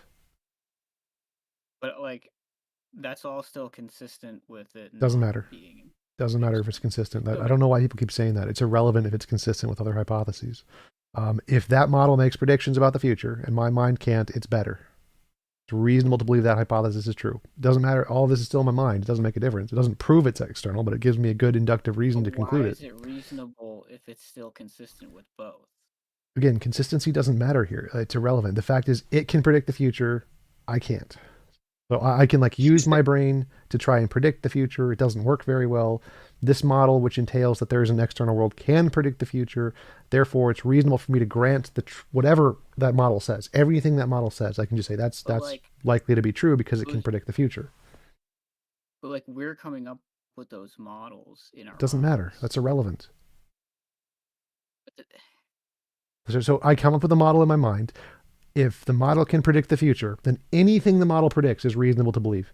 If I say there is a round square in my back pocket and I can predict the next lottery numbers for the next 10 things and it gets it right, that is reason to believe there is a round square in my back pocket. yeah, but that doesn't mean that any of the facts are actually like in an external reality. If one of the principles in the theory is there is an external reality and the theory can predict the future, I have reason to believe every single one of the facts in the theory. Yeah, but but that's like doing like an addition in like a logical proof, because you could just add that it's not external. Yes, you could make a different theory. You could make a different theory and say, I think the world is idealistic and make predictions. And if that works, then you have a reason to believe that model. But again, whichever one comes first wins. You being able to post hoc do it loses. No, but it's like you have to do like theoretical virtue considerations, like by putting both on the table. Nope. Like, whichever one comes first wins. That's the delineating factor. So if I have a theory, there's an external world and it came first and it made predictions better than anything else, that one wins. But I mean, okay, but all the scientists in like the 1800s were like idealists. Did they make any testable predictions with that? Nope. Yeah, but like all the predictions that they made were not like, founded on idealism. But they weren't physicalists, though. They didn't. Nope. They were still making, Like, like, I think all of them were actually. So the first scientists ever externalists, like all humans were externalists at one point before religion, before idealism was a thing. So it all started with externalism. So first was externalism, and now it's all externalism. Even if everything started as idealist, the fact that today all the predictions are made under externalism, that's reason to believe externalism because it makes the but predictions like, now. it's hard for me to. I don't think that it's like that's the theory that's making the prediction, really. Well, it doesn't matter. Again, if a theory makes predictions and succeeds, it's reasonable to grant every gibberish thing the theory says. I don't know about that. When you say your mind can't predict the future, like, do you know what you're gonna dream next? No. And this future that you're referring to in the model that it can predict, how do you justify that not being part of your mind? It doesn't matter again. So anything in the hypothesis, if it works, is reasonable to believe. So if I say in the hypothesis there is an external world, if there's an external world, here's what I expect to see, and you see it, it's reasonable to believe everything in the model, including there's an external world. Yeah, but it has to actually follow from it being Nope. external, though. Nope. It No, it doesn't. doesn't. No, it doesn't. But it That's does, 'cause no, otherwise no, it it's just doesn't. an extraneous, like, It's perfectly it fine. wouldn't be. Perfectly fine. So if you can No. say there's a round square, there is a round square in my pocket. If there's a round square in my pocket, here are the next lotto numbers. You get all the lotto numbers right. That is justified reason to believe there is a round square in your pocket. Logical following is not irrelevant here. Not relevant at all. Like if the Bible, like this is one of the things in the Bible. Like if the Bible said God created the universe, if God created the universe, Jesus rose from the dead, and Jesus rose from the dead. Obviously, it doesn't logically follow that if Jesus rose from the dead, God exists. But because it accurately made a prediction, that's all you need. It doesn't matter. All right. It doesn't matter if Let there's a me ask Trinity. you It a doesn't matter if there's a heaven and hell. Those things don't follow from this. It doesn't make a difference. Let me ask you a quick hypothetical. If Einstein wrote down like the general theory of relativity, right, and then at the very end he put plus God exists. Yep. Yep. That would be evidence of God. Like if he said, God is the basis of this theory, that would be evidence of God. Then it would take another theory that has more stuff to do it better. Because the consequence of accepting just has nothing to do with that. doesn't matter. Like, doesn't matter. It literally doesn't matter. Literally, I've answered this so many times. It literally does not matter. The consequence of the epistemology that you're suggesting is literally every fact would just be nothingness. Because every single theory has lots and lots of those that don't follow. And it doesn't make a difference. Like it doesn't follow that space-time exists. It doesn't follow that space-time exists, that every single prediction Einstein made was right. It could just be something else. Does it matter? No, it doesn't matter at all. But it's like anything that he posits in the theory like plays a role in the predictions that the theory makes. No, they don't. He can't just say like plus triangles are like flying around my bedroom right now and like no. So again, I said that's wrong many times. I'm going to continue to say it's wrong as many times as you want to hear. If you have a random book that says Magical Sky Daddy did it and it makes predictions and it gets it right, then Magical Sky Daddy. Does it entail it? No. Do you need it? No. It's irrelevant. The fact that it gets the predictions right about the world, even if it seems like gibberish to you, that's a reason to accept the book. So if it doesn't make a difference whether or not you can draw a connection between the two. So we can just say a bunch of random gibberish letters and numbers, and then comes up with a sentence like that makes tons of predictions. Then like, oh well, shit, I don't know anything it's saying before, but it's probably right because it got these predictions right with a high level of accuracy. That's perfectly reasonable. Yeah, I mean, look, I agree with giving credence to an idea that makes predictions. It's just that like I don't extend it to like peripheral like conjunctive like. Right, I understand that's what you're saying. You're saying the same thing you've said like 10 times, which is wrong. If you have a book of gibberish and the gibberish books makes predictions and every one of the predictions comes true, then the book of gibberish is reasonable to believe. If you cannot make a connection between the gibberish and the predictions, it doesn't matter. It's irrelevant. It's still reason. You are justified in believing the gibberish. You're justified in believing anything the gibberish says. If the next 10 lines say square circles exist, you are reasonable in believing square circles exist. I've gone over this a million times. Nothing you're saying matters here. Gibberish book, predictions right. That is a justification. You are now justified in believing you have knowledge that the book is true. anything in it. So you just think about it, say a random book pops out of the sky, and everything you read in it is an accurate prediction. Anything else you read in the book, you are personally justified in believing the truth that in the book, of everything in the book. And the more things it gets right, the more you're justified in believing the next or previous things, regardless of whether or not there's a connection to what you're actually reading in the predictions. Like it makes a prediction about lottery numbers. It gets 30 lottery numbers correct. And then it makes a prediction about when it's going to rain or something. You are justified in believing it's going to rain, even though there's no connection between the lottery numbers and the rain. Like, right? Does that make sense? Like, you can make predictions about the lottery numbers, and if you get those right, you are also, by extension, justified in believing things that are completely separate from the lottery numbers. I don't think that that's like how I would accept like a theory. I don't think that's how it's done in science. Well, it is actually, but so if you had a book that accurately predicted the wait, I don't. You're just not understanding the crop. So if you had a book that gave you predictions of every lottery number, got every single one of them right 10 times in a row, would you trust the book when it said it's going to rain on this date? Would you say that's probably correct, or would you say I don't really know? I don't know. It's hard to say. I mean. Most rational people are like, yeah, I'm going to trust the book. The book was right on everything else. I'm probably going to go with the book because the book was really, really good on this stuff that's really, really hard. And that's reasonable. That's rational. That's justified. Now, whether you accept it as justified, don't really care. But yeah, all rational people are like, yeah, let's do it. Trust the book. I don't know. I just don't think so. Like 2 points I'll say. Like I don't think that like scientific papers generally invoke like materialism is true or like something like that at the outset of a paper. That might be something that people who write it believe, right? But like, doesn't matter. There's that. Well, the point is that like for somebody who's like an idealist, like which is not me, but like somebody who is like they don't necessarily have to like they don't have to disagree with anything in like a science paper. Never said they did. It's also irrelevant. So it's like to say that it like is proving like. And again, never said it was proving. This is a justification thing. Like you just nothing you see. This is why it's so hard to talk to you because you're just not addressing any of the actual points being said. Like, are you justified in believing everything a book says if it gets consistent, testable predictions? Does not make any difference if it's relevant.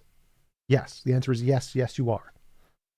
Like, do you disagree with that statement? Do you think a book that makes 1,000 testable predictions that are all right, are you justified in believing everything else in the book? I guess. That's all you need. That's it. But at the same time, like... So forget science, forget all the bullshit. Say, if I have a hypothesis in my brain, there is an external world, and that hypothesis makes testable predictions, that's my book. I'm reasonable to believe the whole other parts of the book that says there's an external world because it makes the predictions and gets them right for the exact same reason. The same justification. Yeah, but somebody else could do the same thing, but like the opposite way. Sure. And if they start making testable predictions and it works, great. Then they are justified. It just hasn't been done. Yeah, but the point is they'd be making the same predictions, though. That's irrelevant. Again, irrelevant. That doesn't make a difference. So as soon as if idealists started to take over science and they were like, I think the world is idealist and they're going to start making testable predictions and they make the most progress in the world, then yeah, it's rational. Go for it. Until that happens, not rational. What do you think about underdetermination? It's a thing. Well, when in the sense of like many theories being able to explain certain evidence. Yes, there's infinitely many theories that can explain all collections of evidence necessarily.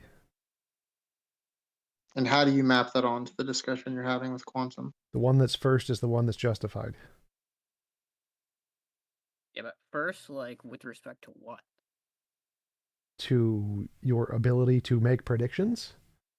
No, but, like, are you talking about, like, the first one you've seen, the first one that's ever existed in, like, the world? Well, it's the first one that's making modern testable predictions. So, like, if you have a new prediction, this hypothesis makes this prediction. It's like, yeah, right, that works. That's it. So it's like if one made predictions 1,000 years ago, and there's another one that made a new prediction that the other one didn't, then the old one gets replaced with the new one. So the one that's making the newest predictions first currently. But you would agree that someone could have novel testable predictions and their underlying theory about the law could be incorrect, Sure, right? like Newtonian physics, but it's fine. It was still justified to believe Newtonian physics because it got the predictions right. Right. I think that obviously is a second order question, but Well, what that was the again? exact example of what you asked. Like, could you have a epistemology that has a basis in physics that's wrong? Yes. That gets right predictions? Yes. Oh, I was sorry. I was just delineating between whether or not it's reasonable to believe X at time t based on some amount of novel testable predictions, Yes. and then whether or not the underlying theory itself could still be incorrect despite the novel testable predictions. Those are kind of two Yes, different things. like Yeah. Newtonian mechanics. That's literally the example I gave. It made lots of novel predictions. They were all right, and it was underlying theory was wrong. Is it just Yeah, and skepticism or pragmatic belief? Pragmatic epistemology, sure. Yeah. Like you use it so it gets results. Yes, like novel predictions. Yes. Yeah. Oh, I had a question. This is separate from your topic. Um, Go for it. you made a comment about psychology, and I made a comment about psychology. Psychology is stupid. Yeah, psychology is stupid. Do you really believe that? Yes. Why? Because it's so bad at everything. Uh, Most of I love psychology, TJump now.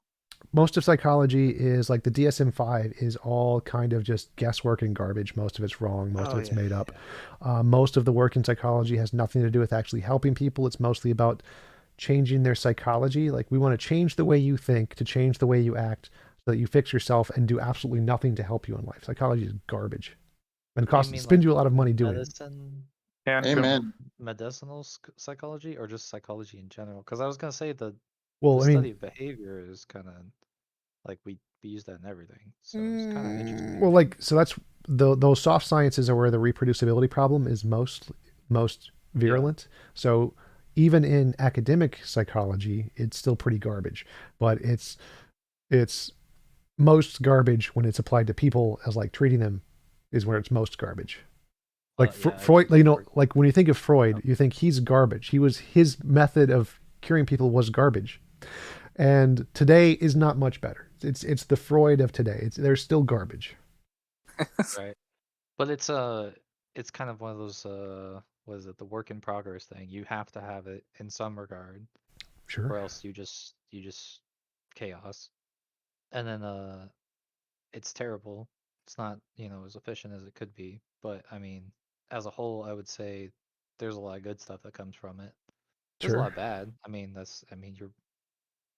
you're basically what's the uh problem with all things is that you just don't have enough manpower, funding, whatever, understanding. Well, You know. that's the part why it's garbage is because it does have enough funding. Oh, I worked in the field. I wholly disagree. Well, so most people's problems are very, very easy to fix. Like, many people are starving to death. So what do? Give them food. Do we have enough money to give food vouchers to people? Could doctors like write prescriptions for food? Like, Oh, yeah, they You're could. talking about general problems. I was talking about psych problems. Well, But yeah, yeah, most of the psych problems are caused by general problems. So yeah, if you fix yeah, their life general problems, which are problems. usually pretty easy, more or less, yeah, you could do it. So like housing problems. Most people are major depressed and homeless and have psychological issues because they don't have housing. That really screws up your brain. So how do you fix them? Make cheap housing. Stop putting like legal limitations on where you can build housing. And Aren't there plenty of depressed rich people? yeah, Oh but yeah, that there's all sorts of things.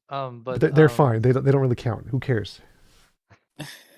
And most of But them, yeah, most the of that can be. incorrigible belief that they're They're depressed. depressed for other reasons, obviously. I mean, this gets into like the value of mental health and like the effective value and stuff. But no, I was just interested because I was like, well, we use psychology for pretty much everything, like marketing, economics, all this stuff.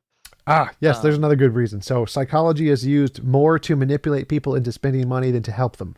Another reason psychology is garbage. Well, I mean, if you're looking at it from a moral perspective, like it manipulates people, yeah, I guess. But it's also like, what do people want? How do you meet that need, kind of thing. It's not like forcing people to buy stuff. I mean, you could use it that way too, but I mean, you that's also literally want what to sell advertising is. product. Advertising is literally using people's brain to manipulate them into buying stuff. Well, yeah, but you also want to find the product. So you have to like have the product that they want. I mean, you can Well, manipulate them none of all that's you want. psychology. That's all engineering. So you have a product you think is cool. You build the product, and they're like, all right, time to do some advertising. Let's go do some psychology. Psychology has nothing to do with building the product. It, how do I put this? It's finding the product that people would want. That doesn't happen. So most people build products by doing research and development. They don't do psychology. They do research and development. They build stuff. And they're like, here's the thing I'm missing that I need. And it would be cool if somebody built it. Nobody built it. I'm going to build it and sell it. So there's not like the point of focus groups isn't to be like, oh, well, they really like, let's just find out anything they could possibly like. It's more like they've already built a bunch of stuff and they're trying it to try and see what fits. Right. It's not like they just do focus groups. What should we build, focus group? Just give me an idea of anything. Like, no. It's not like psychology is not really a big factor in that. So the end method is just that it's bad because it's efficient, but it's not efficient enough. Well, no, it's bad Something because like- it's used to manipulate people primarily, and it's used to help people very minimally, and it's very bad at helping people and very good at manipulating people. So it's like, why are guns bad? Because they kill very easily and they don't help very easily. So I take it you're not a fan of Sam Harris then? Well, I'm definitely a fan of Sam Harris. Why would that matter? Well, because he's all about psychology. So? Well, okay, do you understand what he says about psychology? Yes. I mean, I don't agree with him. Being a fan doesn't mean you have to agree with him. Oh, okay. I'm not saying like, I mean, a fan of his work, obviously. I'm not saying like a fan of Sam Harris. Like, he's a pretty good guy. I'm just, Yeah, I mean, like, I'm a fan of some of his ideas, especially his arguments on free will, but I don't, like, the fact that you can be a fan of somebody doesn't mean you have to agree with them on everything. So, would Like, you say it's a Quantum, bad do you agree with idea? me on everything? Well, God, Quantum doesn't agree with me. So. Yeah, I totally Yep. do. No. Yep. No, I was trying to make the A lot of discussion of I think you could better the world through psychology and understanding people and their problems more Well, than I would say we could better the world by bettering psychology, but modern Yeah, psychology of is course. garbage. Well, I mean, yeah, all things can be garbage if they're not as efficient as they need to be. Like, Well, Shu V, do you know how bad the replication crisis is in that field? I couldn't even speak to it. It's something like 30%. So or somewhere around No, there. So that's that the means hard sciences. The hard sciences have 30%. The soft sciences are like 90% unreproducible. Oh, I was saying 30% reproducible. Like Yeah, 30% of their yeah. studies In can be the reproduced. in the soft sciences, yeah. it's more like 10% are reproducible. Okay, so anyway, somewhere in the low percentages, and so that just means that all the theories that they're coming up with that you're saying are quote unquote good, they're not anything that can be reproduced across most people, which means they're not even really theories. Oh, you're talking about from like the empirical basis stuff, yeah. No, just anything that you're going to come up with. Academic philosophy. Academic Yeah, philosophy is what he's talking about. Yeah, and just like as a psychological theory, and then however that cashes out in terms of the normative sense where people are in therapy or however they're applying these things, they're not producing the results. That's why someone can say that psychology is garbage as a field. So yeah, okay. just Yes. questions asked. Am I talking about clinical psychology or social psychology? Both. Yeah. Both. Well, yeah. See, that's I Okay. disagree on the clinical part, but whatever. I'm gonna dip out really quick, but I hope you guys enjoyed the show. I don't know who wants to man the stage now, but it can be any of you guys. What happened to? Well, it'll just be automatic, right? It'll just automatically switch to whoever. Fine. Yeah, it'll be whoever leaves last can like close it out. But yeah, it's been good talking. Yep. Thanks for hope hosting. the discussion Appreciate went it. well. Looking forward to the one No on worries. December 6th at 6 p.m. with Dr. Graham Oppie. Hell yeah, it's gonna Always be awesome. All right. insert those shameless plugs. All right. Bye, guys. See ya. TJump, you were using the word incorrigibility in like a different way than I understand it. My understanding of incorrigibility is it's something that someone can't be talked out of, like an idea they can't give up. I don't think so. Like, that's not the way I use it. I'm pretty sure that's. Let me check the SEP, but I'm pretty sure that's the definition. Incorrigibility is a property of a philosophical position which implies that it is necessarily true simply by virtue of being believed. Well, I'm looking here at the SEP entry on certainty, where they discuss incorrigibility as property of a belief being such that the subject is incapable of giving it up. The social definitions. Anyways.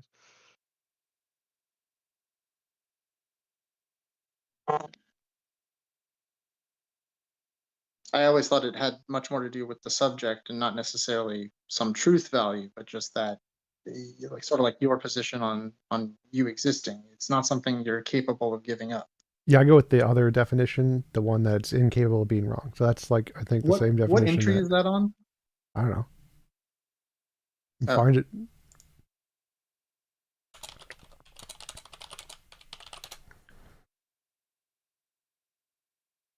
So, okay, I'll talk about stuff if anyone else wants to talk about stuff. So clinical stuff, what's the issue with that you have? Not like in a clinical practice sense, not in a research sense. What's my problem with clinical, but not in a clinical sense? I'm not sure what you're asking.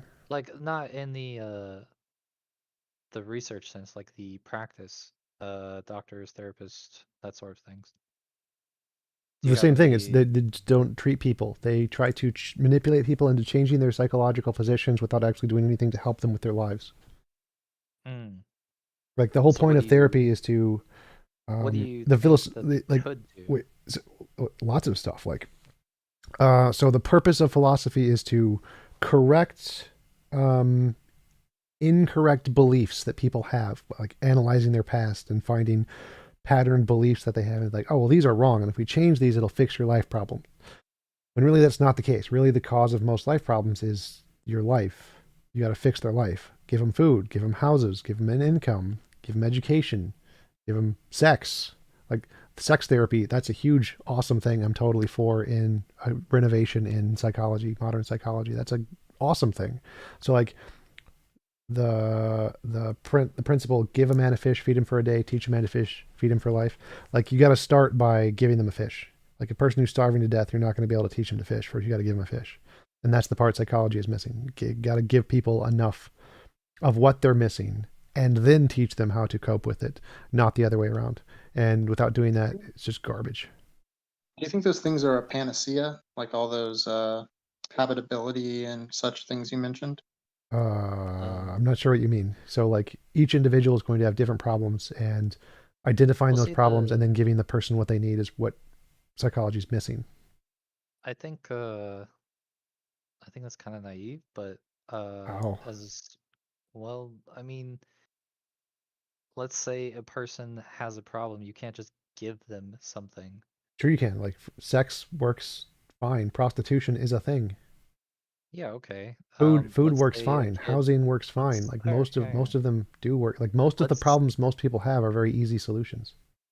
I mean, are you talking about like general problems? Like, I mean, yeah, sure. If a homeless person doesn't have a home, okay. But I mean, yes, most psychological issues are from emotional or things you're missing in life. They're not psychological. The psychological part is just you're not talking about like bipolar or schizophrenia or anything like that.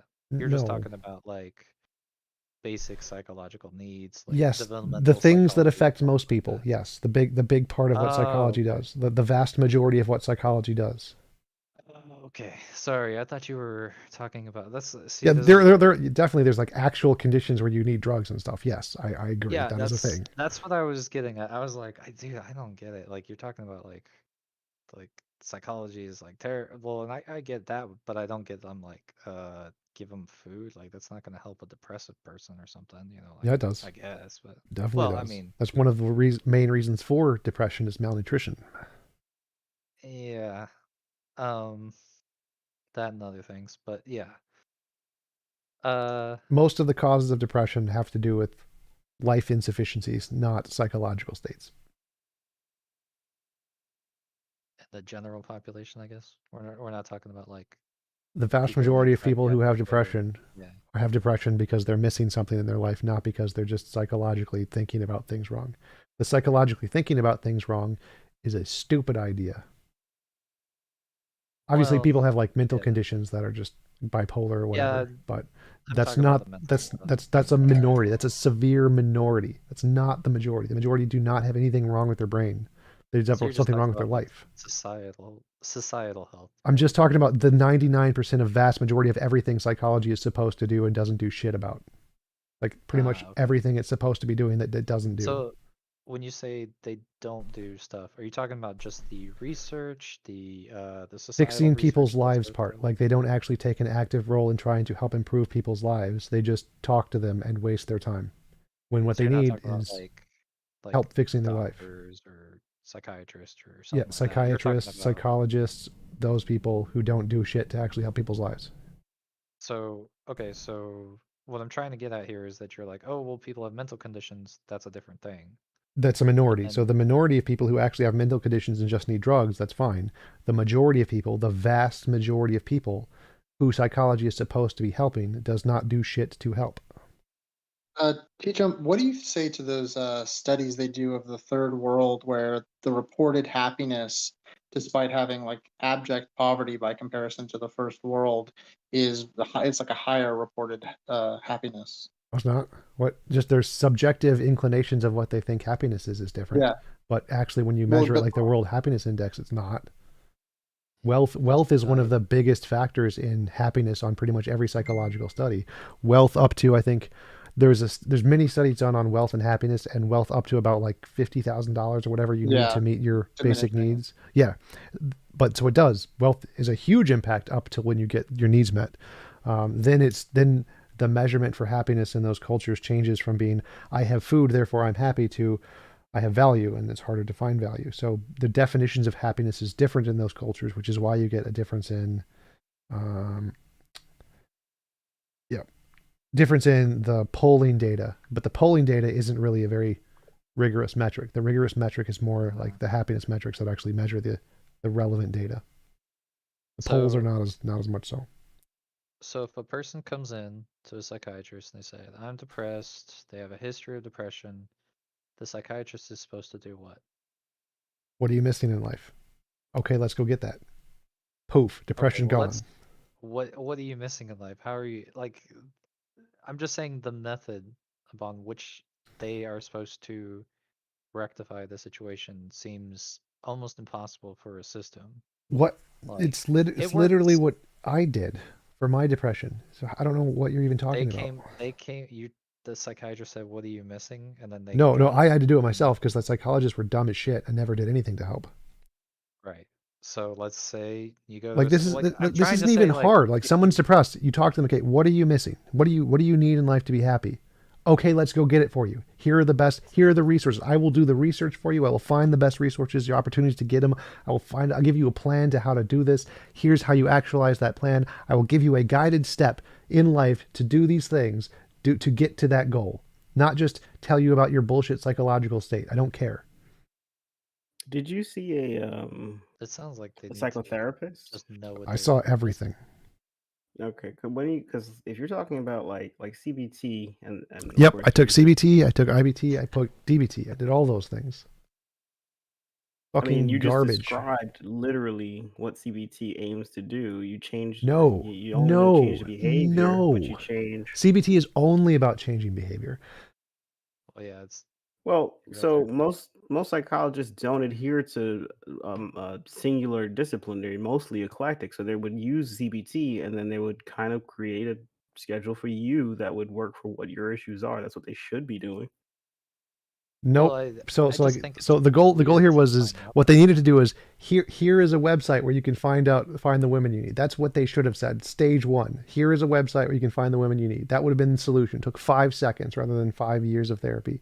So the goal is to actually do the research, find what the person needs. Do you need a job that pays this much? Do you need this kind of connections? It's actually to go into the world and find the things they're missing and bring them those things. Not So tell what if them they where to don't get them. know? Bring them the things. Bring them the things in the world they're missing. The connections, the opportunity, the relationships, whatever. That's the part that's missing. Now, just sitting back in a chair and telling them where to go look, that part isn't helpful. It's you need to go out into the world and get them what they need and bring it to them part. That's the part that they need to add. Just seems Which is completely man. realistic. It's completely doable. It's very, very easy to do. Many people do it all over the world. The new thing in psychology, the sex therapy thing does it. Most people in the world do this in communities. Churches do this. This is completely realistic. There's absolutely nothing unrealistic about it. I just think for patient load it wouldn't be realistic, but It's perfectly, that's such a stupid thing to say. It's literally realistic. This is literally what most people in the world do. They say, I'm missing this in life. And their friends are like, okay, how can I help you get it? Their family does that. The churches do that. Literally, this is what people do who are normal human beings. Therapists are just dumbasses. I just don't think most people will be like, I'm missing this. I don't think that's a mentality. That's like what everyone does. That's literally what most people do. Like, I think if you talk to a lot of therapists, they'll even tell you that, I've talked the to a lot of effectiveness therapists. well, the effectiveness of therapy is not so much different by taking one of these different methods or even just talking to a friend.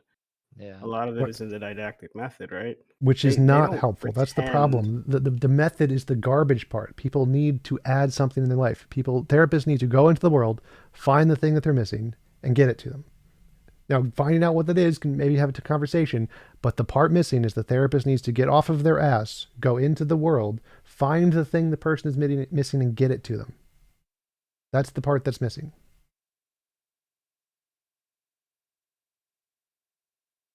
And the therapist never ever gets off their ass. They're legally bound to not do that. It's illegal for a therapist to get off their ass and actually do something. I feel like this is the I don't know, my experiences are in psych clinics and stuff, so the method of going out and doing something or finding what they're meaning, it for me, my experience is like people are actually damaged and stuff, so That's wrong. People are what?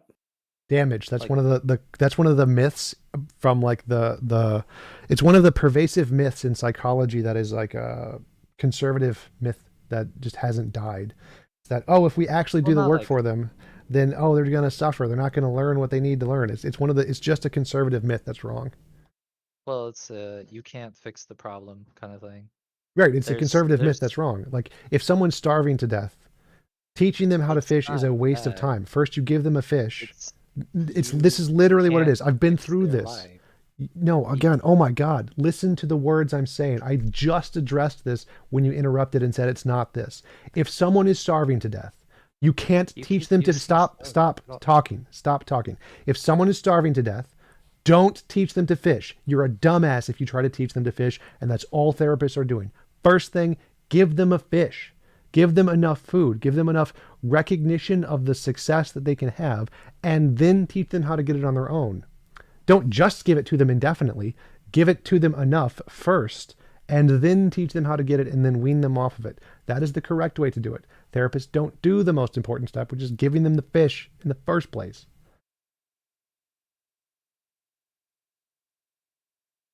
Okay. I mean, the fish analogy I get, but I don't think it's quite so simple. I mean, you keep talking kind of general. Like what would that not apply to? It would apply to social situations, relationships, family, friends, meaningful work Well, situations. It would apply to literally. I'm What does it trying- not apply to? What I'm trying to tell you is that certain people go through things in life that are very harsh. Yeah. And then they have psychological. Is that the majority? Because I've literally mentioned this. What is the majority of human beings who see therapists need? What do they need?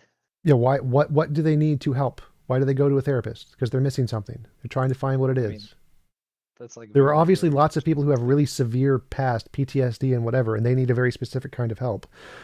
Most people do not fall into that category. Most people are not helped by therapy other than just having somebody to talk to. Oh, so you're just doing like Like I've said like a million times, the 99.999% of everyone who actually needs help from psychology, not the 1% who have really serious debilitating needs that need drugs. Obviously, giving them drugs is perfectly fine. Oh, okay. So this is what I was talking about. I was like, oh, I was talking kind of like realistic scenarios instead of just the kind of like the soft therapy of like, oh, I feel depressed a little bit or stuff like that. So. Well, the soft Alright. therapy is the thing where they do need usually help getting something in life, not drugs. Drugs does not help in that situation. Drugs helps when you're like severely depressed and you're like gonna kill yourself tomorrow. Then drugs are great. Drugs are great for that. Yeah, so I was sorry. I guess I misunderstood here. I was talking about the serious cases, not the